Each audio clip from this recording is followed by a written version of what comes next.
말씀은 23장 마지막 부분입니다. 좀 어려운 부분이 있습니다. 해석하기에. 그래서 여러분들이 혼자 그냥 큐티 할 때는 해석이 좀 안 되는 부분이 있을 것 같습니다. 그래서 잘 따라오시기 바랍니다. 자, 20절 같이 읽어볼까요? 시작. 이제 내가 너희 앞에 한 천사를 보내어 길에서 너희를 지켜주며 내가 이르려 둔 곳으로 너희를 데려가겠다. 자, 내가 너희 앞에 한 천사를 보내어 길에서 너희를 지켜주며 예비한 곳으로 데려가겠다. 여기서 뭐 개역개정이나 이런 데는 사자라는 것은 여기서 여러분 뭐 동물이 아니라 하나님이 대신 보내는 사람을 이야기하죠. 천사라고도 이제 동일하게 사용할 수 있을 것 같습니다. 근데 이 성경에 곳곳에 이제 이 천사들이 나오는데, 근데 어떤 존재인가에 대한 뭐 여러 가지 해석이 있습니다. 뭐 분분하지만 이제 대체적으로 해석해 볼 수 있는 것은 나중에 예수 그리스도, 그러니까 이스라엘의 구속주가 될 분이신, 또 인류의 구속주가 되실 예수 그리스도가 이 땅에 성육신 하여 오시기 전에 현현이라고 보는 것이 가장 자연스러울 것 같습니다. 나중에 그 여호수아가 여리고성을 향해 그렇죠? 요단강을 건널 때도, 그때도 예수 그리스도 여호수아 앞에 군대 장관이 나오는데, 그때도 그것이 바로 예수 그리스도 현현으로 이야기했었던 기억이 납니다. 그래서 이런 임재, 하나님의 사자로 나와 있지만 예수 그리스도가 성육신 하기 이전에 구약에 등장하고 있는 것으로 보는 것이 가장 타당합니다. 그러니까 하나님 자신을 이렇게 대신 드러내는 존재로 예수님은 종종 구약에도 등장했다는 것을 좀 여러분이 기억할 필요가 있겠습니다. 그래서 이렇게 한 천사를 먼저 보내어서 지켜주고 또 예비하여 둔 곳으로 데려가겠다. 그들의 어떤 무력이나 칼이 아니라 하나님이 친히 그 백성을 인도해 가신다는 것을 의미하는 것이라고 할 수 있겠습니다. 그래서 하나님의 사자가 그들을 인도해 간다는 것은 하나님이 친히 그 백성들 앞에서 그들을 이끌고 가나안 땅으로 인도하신다는 것을 상징해 주겠죠. 21절도 같이 읽어볼까요? 시작. 너희는 성과 그 말에 순종하며 그를 거역하지 말아라. 나의 이름이 그와 함께 있으므로 그가 너희의 반역을 용서하지 않을 것이다. 자, 그러니까 그들이 그 하나님의 그 현현을 상징하는 그 존재, 천사, 또는 아까 이야기했던 것처럼 구속주 대신 예수 그리스도에게 그들이 해야 될 일은 무엇입니까? 순종하는 것이고 거역하지 않는 것이었습니다. 그들에게 요구된 것은 순종이었습니다. 과거에나 현재나 하나님이 원하시는 것은 순종입니다. 그러니까 그 순종과 반대되는 것은 반역이죠. 그러니까 그 뜻을 따르지 않는 것. 여러분 잘 생각해 보세요. 왜 그럴까? 그건 인류의 시작이 반항과 반역으로 시작됐기 때문에 그렇습니다. 그래서 우리는 이렇게 반항하고 반역하는 것이 하나님 앞에 가장 큰 범죄라는 것을 기억해 둘 필요가 있겠습니다. 이스라엘 백성들은 사실은 이거 하지 말라고 말씀했는데 광야 기간 동안 이스라엘의 모든 20세 이상의 장정들이죠. 어른들은 다 반역하고 반항했습니다. 그래서 여호수아와 갈렙 빼놓고 어느 누구도, 심지어 모세조차도 가나안 땅에 들어가지 못했습니다.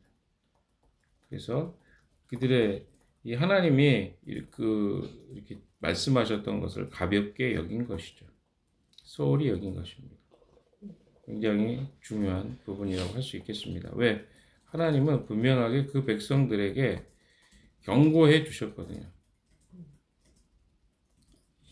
하나님께 특별히 하나님 보내신 그 천사와 사자에게 순종하고 거역하지 말아라. 그러나 그들이 그것을 듣지 않았다는 것입니다. 자, 여기 뒤에 보시면 나의 이름이 그와 함께 있으므로 이게 직역해 보면 이런 말이에요. 내 이름이 그의 안에 있기 때문이라 이렇게 표현이죠. 내 이름이 누구 안에? 그의 안에 있다. 이거 예수님이 하셨던 말씀하고 유사합니다. 내가 그 안에, 그가 내 안에. 예수님은 늘 하나님과 하나였음을 이야기했습니다. 그래서 내 이름이 그의 안에 있기 때문이다 라는 뜻이요. 내 이름이 그에게 있습니다 라는 말은 직역해 보면 그런 거죠. 예수 그리스도, 그러니까 제가 이제 정리를 합니다. 이 천사는 예수 그리스도로 이야기할 수 있는데요. 하나님이 함께 임재해서 계셨습니다. 그래서 그를 하나님처럼 돼야 된다. 그게 이제 그 드러나는 것이 우리가 잘 아는 언약궤로도 드러나죠. 언약궤나 또 성막으로도 드러납니다. 그 성막이 하나님이 우리와 함께 하신다는 메시지잖아요. 임마누엘이라는 단어 자체가 계속 제가 여러 번 강조했습니다만 하나님 우리와 함께 하신다. 예수님 이름이 임마누엘이에요. 그를 임마누엘이라 하리라. 하나님이 우리와 함께 하신다. 그래서 예수의 이름에 누구의 이름이 있다고요? 나의 이름이 그와 함께 있다. 그러니까 하나님의 대리자로 이 땅에 보내신 분이라는 거예요. 이해되시나요? 그래서 그런 표현입니다. 하나님의 이름이란 곧 그분의 인격과 권위를 대변해주는 이야기죠. 그래서 하나님이 어떤 분이신가를 바로 이 사자를 통해서, 천사를 통해서, 예수 그리스도를 통해서 보여주셨다. 자, 22절도 읽겠습니다. 시작. 너희가 그의 말에 절대 순종하여 내가 명하는 모든 것을 따르면 내가 너희의 원수를 나의 원수로 여기고 너희의 대적을 나의 대적으로 여기겠다. 예. 천사를 보내서 그가 너희를 인도할 것인데 그 목소리를 잘 청종하고 나의 모든 말들을 행하면 내가 내 원수에게 원수가 되고 내 대적에게 대적이 될 것이다. 굉장히 중요한 이야기입니다. 근데 왜 그러냐면 하나님이 보실 때 이스라엘 백성들은 어떻습니까? 잘 따르지 않아요. 그래서 눈에 보이지 않는 하나님을 따르는 것이 어려웠어요. 그래서 그의 그를 상징하고 대표할 수 있는 존재인 천사를 매번 나타나고 볼 수 있는 건 아니었지만 나중에 대표적인 이야기로 아까도 이야기했던 여호수아가 그 여리고성을 향해 갈 때 군대 장관이 나타나죠. 군대 장관이 바로 이 천사인데 나타나는데 못 알아봐요. 누가? 여호수아가 못 알아봅니다. 너는 누구냐? 우리를 위하느냐? 우리의 적이냐? 뭐 이렇게 물어보잖아요. 왜 물어봅니까? 잘 따랐으면 물어봤을까요? 알아봤겠죠. 이게 문제이죠. 우리가 하나님의 그 음성을 듣고 또 그분을 잘 따르면요, 그 음성이 잘 들립니다. 그렇지 않을까요? 그리고 하나님 우리 편이 되죠. 근데 여호수아는 이 요단강을 건너서 적과 싸우는 그날에 아마 그게 요단강 건너기 전이었을 거예요. 싸우기 전에 두려움에 가득해서 그 땅을 향해 가다가 여호와의 군대 장관을 만납니다. 그러니까 익숙하지 않은 거예요. 잘 순종하지 않았던 거죠. 그러다 보니까 어때요? 누군지 모르겠는 거예요. 두려움이 가득합니다. 그래서 질문하죠. 당신은 누구를 위합니까? 우리 편입니까? 우리의 적입니까? 잘 몰랐던 것입니다. 여호수아마저도. 자, 여기 말씀하고 있는 것처럼 그 목소리를 잘 청종이죠. 잘 듣고 따르는 겁니다. 나의 모든 말대로 행하면 내가 내 원수에게 원수가 되고 내 대적에게 대적. 이것은 오늘날도 마찬가지. 과거에만 그런 것이 아니라 주님의 명령에 순종하고 따르면 주님이 우리의 뭐가 됩니까? 나의 대적을 제어하시는 이 원수나 이런 적대적인 사람들을 주님이 대적해서 그들을 주님이 대신 이겨주시겠다는 것이죠. 반대로 내가 순종하지 않으면 어떻게 될까요? 나와 주님이 싸우는 거예요. 이런 일이 비일비재합니다. 그래서 우리가 귀 기울여야 되는 것은요. 이스라엘 백성 여호와의 말씀에 귀를 기울여야 될 필요는 바로 이런 이유입니다. 하나님이 우리의 편이 돼서 하나님의 백성으로 살아가면 어떻게 되는 거예요? 그냥 평안함이 있어요. 그러나 따르지 않으면 어떻게 된다고요? 오히려 하나님 우리의 적이 되는 것이죠. 내가 하고 싶은 일을 방해하신다고 생각하고 그 욕구와 욕망을 하나님이 어때요? 방해하신다고 생각해요. 그래서 하나님이 그 백성을 오히려 치실 것이다. 이걸 그들이 몰랐단 말이에요. 그래서 그들이 하나님 앞에 징계받을 때는 한번 다 보세요. 성경을 전체로 보시면. 어떨 때 하나님이 징계하십니까? 그들이 하나님 안에 있지 않을 때. 하나님 명령하신 것을 따르지 않을 때예요. 그렇지 않고 하나님 백성을 그냥 때리거나 그냥 치신 일이 없습니다.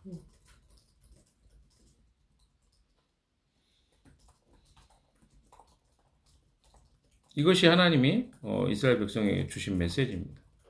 자, 23절도 또 읽어보겠습니다. 시작. 너희 천사가 너희 앞에서 너희를 아모리 사람과 헷 사람과 브리스 사람과 가나안 사람과 이 사람과 여부스 사람이 있는 곳으로 인도할 것이다.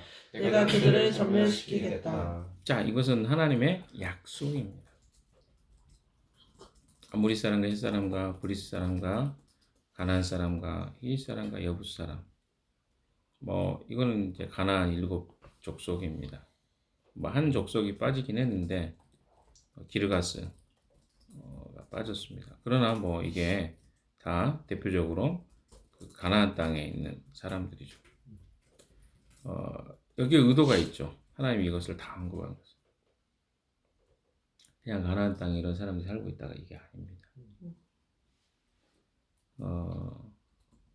이것은요, 하나님이 아브라함하고 약속했던 언약과 상당히 큰 밀접한 관계가 있습니다.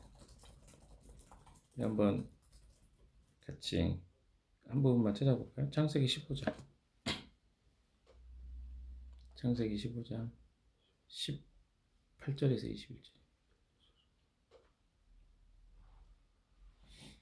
창세기 15장 18절에서 21절.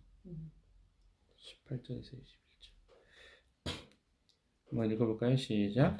바로 그날 주님께서 아브라함과 언약을 세우시고 말씀하셨다. 내가 이 땅을 이집트 강에서 큰 강 유프라테스에 이르기까지 너희 자손에게 준다. 이 땅은 겐 사람과 그리스 사람과 감몬 사람과 헷 사람과 그리스 사람과 느와 사람과 아모리 사람과 가나안 사람과 기르가스 사람과 여부스 사람의 땅을 다 포함한다. 지금 이것은 무엇입니까? 단순히 그것을 이야기한 거예요. 그 땅을 내가 너에게 주겠다는 거야.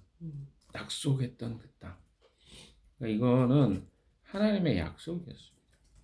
그 약속을 어때요? 이제 그분을 따르면 누구로? 하나님 보내신 그분을 따르면 너희에게 성취될 것이다. 그리스도인들은요, 제가 계속 여러 차례 설교 통해서 이야기 드렸지만 약속을 붙잡고 사는 사람들입니다. 하나님이 이 이스라엘 백성을 출애굽시키고 나서 가나안 땅에 들어가는 여정 자체가 무엇이냐면 단순하게 그들을 그냥 그 땅으로 자유를 주기 위해서 가나안 땅에 들여보낸 게 아니라 이미 430년 전에 아니 430년 전보다 훨씬 더 있겠죠. 아브라함 때니까. 그렇게 되면 한 500년 전에 2000년 그렇죠. 500년 또 넘는 전에 약속했던 그 약속을 기억하시고 그 백성을 지금 불러서 그 가나안 땅으로 이끌어 가시네. 누구를 통해서? 하나님이 보내신 천사와 그 대리자인 예수 그리스도를 통해서. 이게 하나님의 일관돼. 그래서 뭘 하는 거야? 하나님의 나라를 만들고 거기 안에서 그들을 진짜 안식을 누리는. 그러니까 인생의 진짜 안식이 뭐냐? 그 안식은 하나님의 약속하신 곳에 그하고 하나님의 약속 안에서 그 백성이 살아가는 것이다. 라고 하는 것을 계속 메시지 해주고 계신 것입니다. 이 땅이 회복되는 건 뭐냐? 인간은 하나님을 떠나버렸다. 그런데 다시 하나님 만드신 방식과 방법대로 그 하나님을 따르고 다시 섬기면 인간 회복된다. 이런 메시지, 일관된 메시지입니다. 여기서 하나님이 내가 그들을 전멸시키겠다.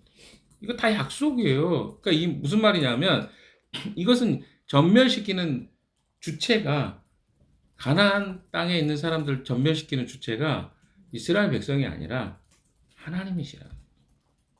약속을 붙잡고 가는 거예요. 그리스도인. 그래서 우리가 그리스도인을 산다?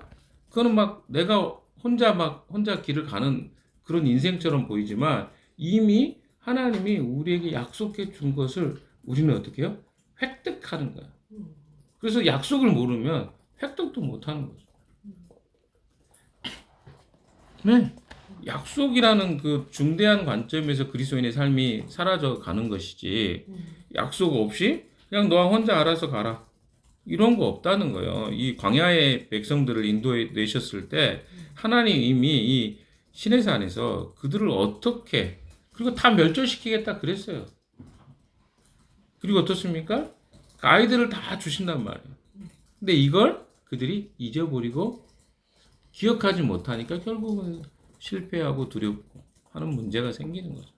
그리스도인으로 우리가 이 땅에 살아가면서 똑같습니다.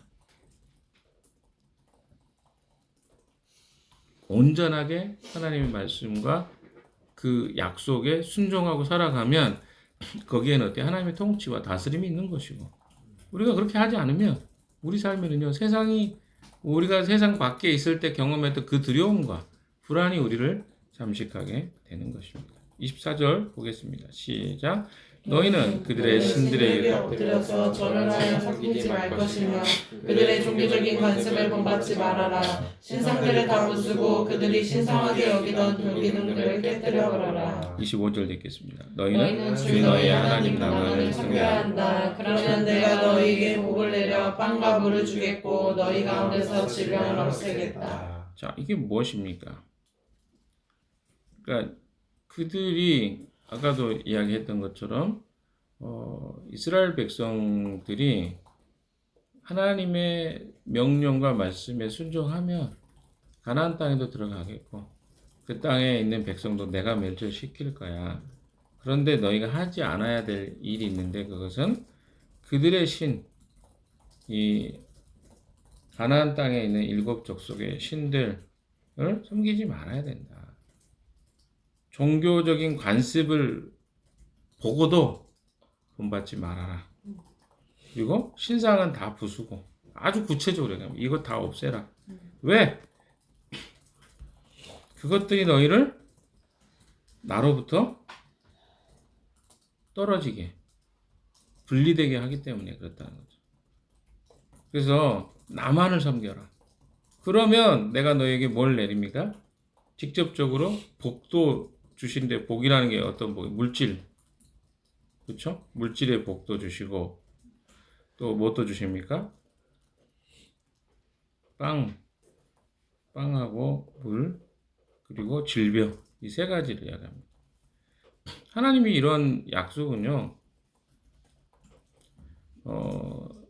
그리스도인들에게 생각해 보면 하나님 경외하면 반드시 물질적인 축복을 해준다 이런 말로 이해하시면 안 됩니다. 이게 기복적 사고잖아요. 종종 성경에서는 의인이 고난을 받거나 혹은 어떻습니까? 복을 받지 못하는 경우도 있기 때문에 그렇습니다. 그러니까 이 복이라는 게 물질적인 것보다 오히려 영적인 복으로 이해하는 것이 타당할 거예요. 하나님이 우리에게 주신 안정과 평안을 주시겠다는 거예요. 그렇게 이해하면. 또 26절에도 보시면 26절, 27절 읽어봅시다. 시작. 너희 땅에 낙태하거나 임신하지 못하는 여자가 없을 것이며 내가 너희를 너희 수명대로 다 살게 하겠다. 내가 나의 위엄을 너희보다 앞에 두며 너희가 만날 모든 백성을 혼란에 빠뜨리고 너희 모든 원수가 걸어서서 가난하게 하겠다. 여기 보시면 낙태하거나 임신하지. 그러니까 생명이잖아요. 국가의 보조는 생명인데 자녀들이 낙태되거나 임신하지 못한 여자가 없을 것이다. 무엇 때문에? 하나님이 이스라엘 백성이 하나님을 온전한 하나님을 섬긴다며. 이거 아까도 이야기했지만 하나님이 이런 물질적인 것으로 이야기했지만 그들에게 오게 될 진정한 축복은 영적인 하나님과 관계 회복이에요. 그러면 이런 것들도 같이 오게 될 것이다. 또한 내가 나의 위엄을 너희보다 앞에 보내어 백성들을 혼란에 빠뜨리고, 이건 잘 아는 이야기죠. 여리고성에 라합이 했던 이야기잖아요. 너희들이 요단을 건널 때, 요단이 아니라 홍해를 건널 때 이미 그 소문이 나서 수많은 사람들이 두려웠고 이 하나님에 대한 것으로 모두가 다 두려워했다. 이런 이야기를 들었잖아요. 하나님 그렇게 하시겠다는 거죠. 그리고 너희 원수가 돌아서서 달아나게 하겠다. 등을 돌리고 달아나는 것을 누가 하시겠다는? 하나님이 하시겠다. 너희가 해야 될 일은 뭐다? 그냥 나만 따르고 순종하면 돼. 그러니까 이런 축복이 너의 원래 뭐라 그러죠? 수명도 지켜줄 거야. 여기도 그런 얘기 나오죠. 왜? 모든 생사의 화복이 하나님께 있기 때문에 그렇습니다. 26절에 너의 수명대로 다 살게 하겠다.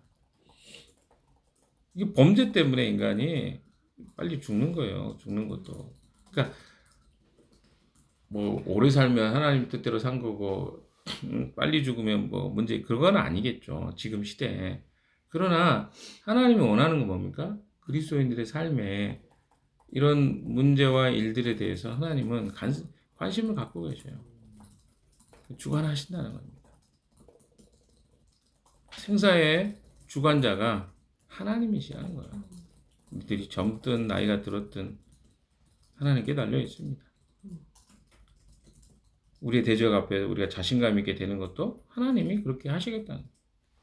그래서 저는 오늘 자존감이 아니라 정체성 강의도 있습니다만 하나님의 정체성을 덧입는 자들은요 세상 안에서 다른 태도를 가지고 살아갑니다.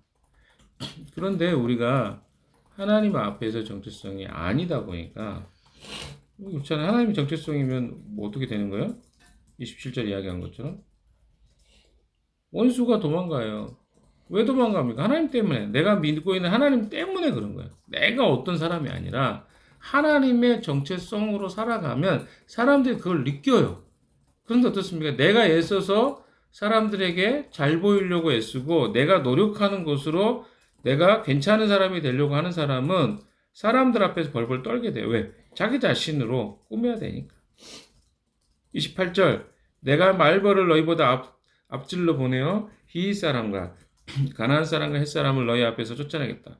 여기도 뭐 동일합니다. 말벌을 뭐 이렇게 보내는 그것이 실제로 그런 일도 있을 것이지만 그것보다 무엇입니까? 내가 먼저 앞서서 너의 길들을 평탄케 하겠다는 거예요. 뭐 심지어는 이런 곤충까지도 사용해서 실제로 그런 일이 있습니다. 그러니까 우리가 해야 될 일이 뭡니까? 절대적으로 그리스도 앞에 순종하는 거예요. 그리스도인의 삶은요, 이 순종하냐 하지 않느냐의 싸움이라니까요. 어떤 순간에 내가 그런 세상에 이 가나안 같은 사람들 앞에서 그런 유혹이 올 때, 그들처럼 살고 싶은 유혹이 올 때, 그리고 세상이 그렇지 않습니까? 우리가 살고 있는 세상에 내가 노력하고 애쓰고 그래야 이 세상이 잘 살지. 돈이 있어야 되고 힘이 있어야 되고 다 이렇게 말하잖아요. 우리도 그 앞에 서면 어때요? 그래야 될 것 같아요. 그래서 그것을 쩔쩔매고 살잖아요. 우리 안에 그것들이 들어와 버렸어요. 근데 이러면 어떤 일이 발생해요? 하나님 백성으로서의 권세와 능력이 드러나지 않는다는 거예요. 29절도 봅시다. 그러나 나는 땅이 황폐해지고 들짐승이 많아질까 염려되므로 한 해 그들을 너희 앞에서 다 쫓아내지 않겠다. 다 쫓아내지 않겠대요. 왜 그렇습니까? 왜 그럴까요? 들짐승의 팽창을 이야기합니다. 많아지는 걸 이야기합니다. 이스라엘이 가나안에 들어가서 그들의 문명에 도취돼서 하나님이 보내신 사람들로서의 역할을 상실하고 오히려 그들에게 동화되는 것을 염려하시는 거예요. 그럴 가능성이 있다는 거죠. 그래서 어떻게 해요? 30절에 나는 너희가 번성하여 그 땅을 너희의 소유로 차지할 때까지 그들을 너희 앞에서 조금씩 쫓아. 그게 뭐예요? 그들이 짧은 시간에 이런 것들을 하면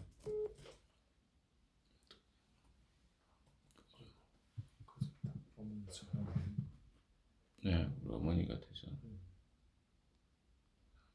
전화 왔어요. 꺼놔야 돼.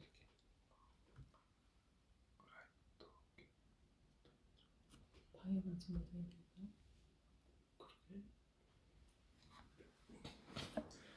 자, 죄송합니다. 저희가 좀 라이브 톡에 전화가 와서 끊어졌습니다. 여기 보시면요. 하나님이 조금씩 쫓아내겠다. 이것이 하나님의 역사적 사건과 그들의 순종에 의해서 하나씩 되어지는 것이지 하나님이 그것을 다 쫓아낸다 그래서 그들이 하나님을 알거나 이해하거나 받아들이지 않는다는 것입니다. 그래서 하나님이 어때요? 점진적으로 쫓아내시는 이유는 이게 국토가 황폐화될 위험도 분명히 있었죠. 한꺼번에 전쟁이 일어나서 싹 하게 되면. 그래서 그 땅을 위한 것도 있고 또 하나는 이스라엘 백성들이 하나님만 섬기지 않고 우상을 따를 가능성이 굉장히 많기 때문에 그들의 신앙과 그들이 순종의 것들을 봐가면서 땅이 조금씩 넓어져 가겠다는 것을 약속하고 계십니다. 자, 오늘 여기까지만 하겠습니다. 30절까지만 하겠습니다. 예, 여러분 우리의 순종은요 우리 삶에 간단하고 단순한 문제가 아닙니다. 신앙의 전부라고도 할 수 있는 것이라고 저는 생각합니다. 하나님의 약속에 우리가 믿고 신뢰하고 따르는 거예요. 믿음이라는 것이 무턱대고 믿는 게 아니라 사실에 근거해서 믿고 따르는 거라고 그랬잖아요. 하나님이 약속한 것을 붙잡고 사는 것이 그리스도인의 삶이다. 오늘도 약속을 붙잡고 승리하는 여러분 되시기 바랍니다. 기도하겠습니다.